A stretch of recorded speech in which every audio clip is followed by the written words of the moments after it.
అందరికీ నమస్కారం అండి. సార్ ఇందులో మేము ఆశ్చర్యపోవాల్సిందో, ఆనందపడిపోవాల్సిందో, బాధపడిపోవాల్సిందో ఏం లేదు సార్. ఇప్పుడు పండగన్నాక ప్రతి ఒక్కళ్ళు నాయకులకి శుభాకాంక్షలు తెలియజేస్తారు. నాకు తెలిసున్నంత వరకైతే మా ఏరియాలో నేను చిన్నప్పటి నుంచి చూసింది న్యూ ఇయర్‌కి గానీ, లేకపోతే దసరాకి గానీ, సంక్రాంతికి, క్రిస్మస్‌కి, బక్రీద్‌కి ఇట్లా ఆ లోకల్‌లో ఎవరైతే నాయకులున్నారో పార్టీలతో సంబంధం లేకుండా వాళ్ళందరికీ కూడా విషెస్ చెప్పే సంస్కృతి మనకి తెలుసు. కానీ ఈ రోజున రాష్ట్రంలో ఉన్న పరిస్థితులు ఎలా ఉన్నాయంటే షర్మిల గారి పేరు అన్ని వాటిల్లో ఆవిడ పేరు ఎక్కువగా వినిపిస్తా ఉంది. తెలంగాణ ఎలక్షన్ దగ్గర నుంచి తెలంగాణలో పోటీ చేయిస్తానని చెప్పటం, తర్వాత తెలంగాణలో పోటీ చేయకుండా కాంగ్రెస్‌కి మద్దతు తెలపటం, ఈ మధ్య ఆంధ్రాలో కాంగ్రెస్‌కి షర్మిల గారే లీడ్ చేస్తారని చెప్పటం, ఇవన్నీ కూడా ఎందుకని ఎన్ని స్పెక్యులేషన్స్ వస్తా ఉన్నాయంటే షర్మిల గారు ఇంతకు ముందు జగన్మోహన్ రెడ్డి గారు జైల్లో ఉన్నప్పుడు ఆవిడ పార్టీని తన భుజస్కంధాల మీద వేసుకుని వందల కిలోమీటర్ల పాదయాత్ర చేసి ఆవిడ ఎంతో కష్టపడి పార్టీని నిలబెట్టారు. నిలబెట్టిన తర్వాత జరిగిన పరిణామాలు జగన్మోహన్ రెడ్డి గారు ఆవిడకి సరైన ఇంపార్టెన్స్ ఇస్తున్నారా ఇవ్వట్లేదా అనేది మనకి పర్సనల్గా మనకు తెలియకపోయినా ఆ లోపల బయటకు తెలిసేది ఏంటంటే ఆవిడకి అన్నయ్యకి చెల్లికి మధ్య విభేదాలు వచ్చినాయి. అవన్నీ వాళ్ళ పర్సనల్ థింగ్స్. కాకపోతే ఇక్కడ రాజకీయాల్లో ఒకరినొకరు గౌరవించుకోవటం తద్వారా విషెస్ చెప్పుకోవటం అనేది ఒక మంచి గతంలో ఎప్పుడు లేదు కదా, ఈ ఎన్నికలకు ముందు ఎందుకు వచ్చింది అని చర్చ. సార్ జగన్మోహన్ రెడ్డి గారు వచ్చిన తర్వాత అలా అయిపోయింది సార్ రాష్ట్రంలో రాజకీయ పరిస్థితులు. ఇప్పుడు తెలంగాణలో చూడండి, కేసీఆర్ గారికి బాగోపోతే రేవంత్ రెడ్డి గారు వెళ్ళి పరామర్శించారు కదా, లేకపోతే ఇంకో నాయకుడికే బాగోపోతే ఇంకొకళ్ళు వెళ్ళి పరామర్శిస్తారు కదా. రాజకీయాల్లో పరామర్శించడం, విషెస్ చెప్పుకోవడం అనేది సర్వసాధారణం. జగన్మోహన్ రెడ్డి గారు వచ్చిన తర్వాత, ఆయన ఎరా వచ్చిన తర్వాత రాజకీయాలు అనేవి పర్సనల్ అటాక్స్ గా తీసుకెళ్లిపోయి పక్క రాజకీయ నాయకుడిని ఓడించడం అంటే వాడు చచ్చిపోవటమో లేకపోతే వాడిని భౌతికంగా లేకుండా చేయటమో అనే టైపు రాజకీయాలు వైఎస్ఆర్సీపీ పార్టీ అధికారంలోకి వచ్చిన తర్వాత ఎక్కువైపోయినాయి. ఈ రోజు నాకు విషెస్ చెప్పడం అనేది కామన్. జగన్మోహన్ రెడ్డి గారికి నిన్న చంద్రబాబు నాయుడు గారు విష్ చేశారు, ఆయన బర్త్డేకి పవన్ కళ్యాణ్ గారు విష్ చేశారు, లేకపోతే పవన్ కళ్యాణ్ గారు పుట్టినరోజుకి వాళ్ళు విష్ చేస్తారు. విష్ చేయడం అనేది కామన్ థింగ్. కానీ పవన్ కళ్యాణ్ గారు షర్మిల గారు విష్ చేశారా ఈరోజు?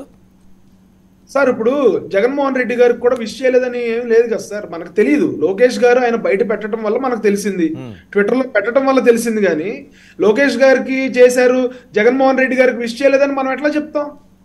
ఎక్కడా లేదు కాబట్టి అది ఏంటి సార్, ఎక్కడా రాలేదు కాబట్టి అది ఎక్కడ రాలేదు కాబట్టి రాలేదేమో అని అనుకుంటున్నాం, విష్ చేయలేదేమో అని అనుకుంటా ఉన్నాం. సో అన్నా చెల్లెళ్ళ మధ్యలో ఎన్ని ఇబ్బందులు ఉన్నా వాళ్ళు విష్ చేయకుండా ఎందుకుంటారు సార్? ఇప్పుడు రాజశేఖర రెడ్డి గారి కార్యక్రమాలకి లేకపోతే పులివెందులో జరిగే కార్యక్రమాలకి వాళ్ళు వెళ్తారు కదా. సో ఇంటర్నల్ గా ఏం జరిగినా ప్రతిదీ మనం రాజకీయ కోణంలో చూడటం వల్ల వైఎస్ఆర్సీపీ మన మైండ్ని అట్లా ట్యూన్ చేసింది. రాజకీయ ప్రత్యర్థుల్ని నిజమైన శత్రువుల కింద ట్రీట్ చేయటం వైఎస్ఆర్సీపీ ఒక ఆనవాయితీని క్రియేట్ చేసింది. కాబట్టి దీన్ని కూడా మనం సర్ప్రైజ్ అవుతా ఉన్నాం తప్ప అంతకుమించి ఏం లేదనేది అయితే నేను ఇక్కడ క్లియర్ గా చెప్తా ఉన్నా. సరే, ఓకే. మరొక విషయం, మొన్న ప్రశాంత్ కిషోర్ గారు విజయవాడ వచ్చినప్పుడు చంద్రబాబు నాయుడు గారిని కలిసినప్పుడు పొత్తుల్లో మీరు మేనిఫెస్టోల అంశం అనివ్వండి, అభ్యర్థుల ఖరారు అంశం అండి కలిసి మాట్లాడుకుని ప్రకటన చేస్తాం అన్నారు. మరి అలాంటి అప్పుడు వ్యూహకర్తలు వచ్చినప్పుడు కలిసి ఎందుకు లేరు అన్నది మరొక చర్చ సాగుతుంది సార్. ఇప్పుడు ప్రశాంత్ కిషోర్ గారు ఆల్రెడీ అంతకుముందు గడిచిన 4-5 నెలలుగా ఆయన వార్తల్లోనే ఉన్నారు. ఎందుకంటే జగన్మోహన్ రెడ్డి గారిని గెలిపించి నేను తప్పు చేశానని చెప్పి ఆయన నేషనల్ మీడియాలో పబ్లిక్ గా చెప్పిన పరిస్థితి. ఈ రోజున ప్రశాంత్ కిషోర్ గారి ఆయన తెలివితేటలు, ఆయన మేధాశక్తి, ఆయనకున్న టీము గురించి పక్కన పెడితే నా వ్యక్తిగత అనాలిసిస్ ఏంటంటే ఎవరు గెలవబోతారో వాళ్ళ పంచం చేరతాడు ఆయన. అది జగన్మోహన్ రెడ్డి గారు 19లో ఆయన గెలిచే పరిస్థితి ఉంది కాబట్టి ఆయనతో వర్క్ చేశారు. ఈ రోజున కూటమి, జనసేన తెలుగుదేశం కూటమి ఏదైతే ఉందో ప్రజల్లో విశేషమైన ఆదరణ ఉంది కాబట్టి రాష్ట్రంలో జగన్మోహన్ రెడ్డి గారికి వ్యతిరేక పవనాలు వేస్తా ఉన్నాయి. కాబట్టి ఖచ్చితంగా ప్రతి రాజకీయ పార్టీకి ఒక వ్యూహకర్త అనేది ఇప్పుడు ఈ మధ్య ఆనవాయితీగా వస్తా ఉంది. కాబట్టి ఆయనతో కూడా పనిచేయడంలో తప్పులేదు, మా కూటమి కూడా పనిచేయడంలో తప్పులేదు. నేను ఒకటే చెప్తా ఉన్నా, ఈ రేపొద్దున మీరు ఎక్కడైనా ఎమ్మెల్యేగా పోటీ చేసినా అన్ని చోట్లకి మీరు ఒక్కళ్ళే వెళ్ళటమో లేకపోతే అందరినీ తీసుకుని మీరు అన్ని చోట్లకి వెళ్ళటమో కుదరదు. మీరు టీమ్స్ గా డివైడ్ అవుతారు. టీమ్స్ గా డివైడ్ అయ్యి ఒక ఊరు ఒకళ్ళు వెళ్తే మీ అన్నదమ్ములు ఉంటే వాళ్ళు కొన్ని ఊర్లు తిరుగుతారు, మీ అక్క చెల్లెళ్ళు ఉంటే వాళ్ళు కొన్ని ఊర్లు తిరుగుతారు. సో దే డిస్ట్రిబ్యూట్ వర్క్ని డిస్ట్రిబ్యూట్ చేసుకుని ఒక్కొక్కళ్ళు ఒక్కొక్క పందా తీసుకుని ఒక్కొక్క ఏరియాకి వెళ్ళిపోయి వాళ్ళు వర్క్ చేసుకోవడం జరుగుతుంది సార్. సో అట్లానే ప్రశాంత్ కిషోర్ గారు వచ్చారని చెప్పి పవన్ కళ్యాణ్ గారు అక్కడే ఉన్నా కూడా కలవలేదని చెప్పి దాన్ని చెలవలు పలవలు చేసి భూతత్వంలో పెట్టి చూడటం కన్నా కూడా ప్రశాంత్ కిషోర్ గారు చంద్రబాబు నాయుడు గారితో భేటీ అయినా లోకేష్ గారితో భేటీ అయినా ఎండ్ ఆఫ్ ద డే ఆయన కూటమి కోసమే పనిచేస్తారు కాబట్టి సో ఏ ఇబ్బంది ఏమీ ఉండదని అనుకుంటా ఉన్నా.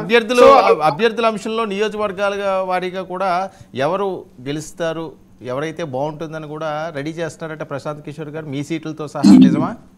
సార్ ప్రశాంత్ కిషోర్ గారు ఎంత స్థాయిలో వర్క్ చేస్తున్నారు అనేది అయితే నాకైతే తెలియదు, కానీ ప్రతి రాజకీయ పార్టీ ఇంకా 90 రోజుల సమయం మాత్రమే ఉంది ఎలక్షన్ కి. ఎవరు బలమైన అభ్యర్థులు, ఎవరిని బలంగా ఎవరిని ఏ అభ్యర్థిని నుంచో పెడితే మనం అక్కడ ప్రజల మద్దతు మనం తీసుకోవచ్చు, ప్రజలకి మంచి ఎవరైతే చేయగలుగుతారు, ఎవరైతే బలంగా ఎలక్షన్ చేయగలుగుతారనే సమీక్షలు అయితే ప్రతి రాజకీయ పార్టీ చేస్తుంది. Janasena party, TDP, YCP. మీ విషయంలో కూడా ఆయన ఇన్వాల్వ్మెంట్ ఉంటుంది ఫ్యూచర్ లో, అంతేనా? ఎవరి ఇన్వాల్వ్మెంట్ సార్? పీకే గారిది. సార్ ఇప్పుడు ప్రశాంత్ కిషోర్ గారు ఎందుకు కలిశారు, ప్రశాంత్ కిషోర్ గారు ఏ అంశమే కలిశారు అనేది మాకు ఇంకా సమాచారం లేదు.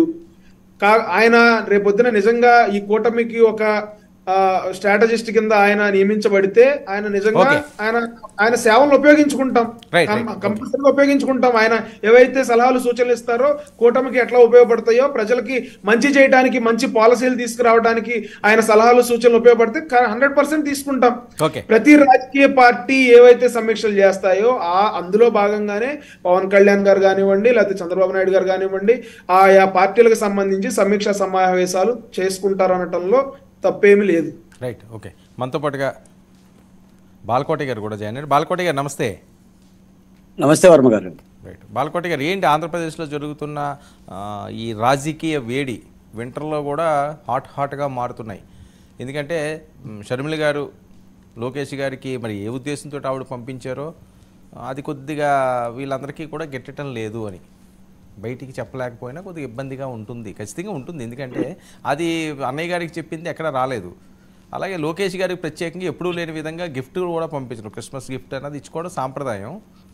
సో ఆ రకంగా గిఫ్ట్ పంపించడం అన్నది పెద్ద ఎత్తున వైరల్ అవుతున్న అంశం. మరొక వైపు పీకే గారిని రంగప్రవేశం చేయించారు చంద్రబాబు నాయుడు గారు, సుదీర్ఘంగా 3 గంటల పాటు చర్చ. ఈ పీకే ఉండగా ఇంకో పీకే ఎందుకు, ఈ పీకే తోటే మేము 160 సీట్ల పైన సాధిస్తామని చెప్పి మొన్నటి వరకు చెప్పిన వాళ్ళు కొత్తగా మళ్ళీ వ్యూహకర్త పీకేని ఎందుకు రంగంలోకి దింపారు, ఏదో జరుగుతుంది అని చెప్పి మాట్లాడే పరిస్థితి. మంగళగిరిలో ఈయన ఉండగా కూడా ఆయనకి ఎటువంటి సమాచారం, ఆహ్వానం లేదు, వీళ్ళే మాట్లాడుకున్నారు అని చెప్పి మరొకరు మాట్లాడే పరిస్థితి. వర్మగారు ధన్యవాదాలు మీకు, 99 వీక్షకులకి, అలాగే డిబేట్లో పాల్గొన్న సోదరులందరికీ కూడా. వర్మగారు 99 టీవీలో మాట్లాడాలంటే కాస్త ఇక్కడే వేడిగా ఉందిగా, ఆంధ్రప్రదేశ్ కంటే ఇక్కడే చాలా వేడిగా ఉందిగా. విషయం ఏంటంటే వర్మగారు, వేడి ఆటోమేటిక్గా వస్తుంది. విషయం ఏంటంటే కోకిలలు వసంతంలోనే వస్తాయి, కొత్త కోకిలలు కూడా వసంతంలోనే వస్తాయి. రాజకీయ ఎన్నికల ఋతువు సమీపించింది, ఏ కోకిలైనా వచ్చి కూయవచ్చు. సాధారణంగా నేను చెప్పేది ఏంటంటే రాజకీయాల్లో కుడి అంటే కుడివైపు అని అర్థం కాదు, కుడి అంటే ఎడమ, ఎడమ అంటే కుడి. ఏది సరళ రేఖలుగా లేవు, మనం చూస్తున్నాం. సోదర షర్మిల గారు పార్టీ పెట్టి తెలంగాణలో పోటీ చేస్తుందని కానీ కాంగ్రెస్ పార్టీలో నిమజ్జనం అవుతుంది